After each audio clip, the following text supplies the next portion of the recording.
గజపతి నగరం చూసినట్లయితే ఇక్కడ దాదాపు అప్పల నరసయ్య, అవును సార్, బొత్స గారి తమ్ముడు అప్పల నరసయ్య, అదేవిధంగా కొండపల్లి శ్రీనివాసు గజపతి నగరం నుంచి.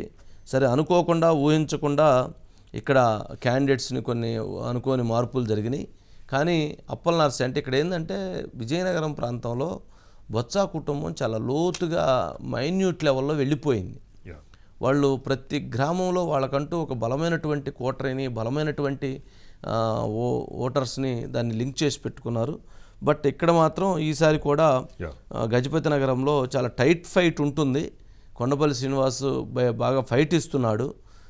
కానీ ఎడ్జి ప్రస్తుతానికి బొత్స అప్పల నరసయ్యకి, వైఎస్ఆర్సీపీ పార్టీకి ఇంకా ఎడ్జి కనపడుతూ ఉన్నటువంటి పరిస్థితి ఉంది.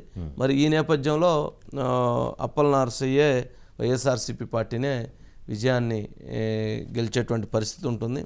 మరి ఈ గజపతి నగరానికి సంబంధించినంత వరకు గతంలో చూసినప్పుడైతే అప్పల నరసయ్య గారికి 93,000 ఓట్లు ఇక్కడ రావటం జరిగింది.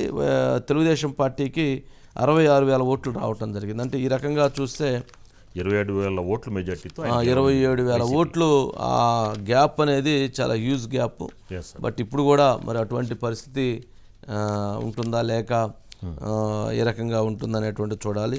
గతంలో కొండపల్లి అప్పలనాయుడు గారు అక్కడి నుంచి గెలుచున్నారు. వాళ్ళ కజిన్సే అనుకుంటా వీళ్ళు. బట్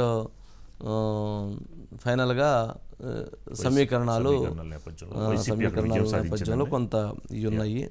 సరే, అక్కడ గతంలో పడాల అరుణ్ గారు ఒక 3 సార్లు గెలుచున్నారు ఎమ్మెల్యేగా తెలుగుదేశం పార్టీ నుంచి. సన్యాసి అప్పలనాయుడు గారు ఒకసారి గెలుచున్నారు. సరే, అక్కడ కొంచెం ఇది ఎక్కువ ఉంటుంది. ఇక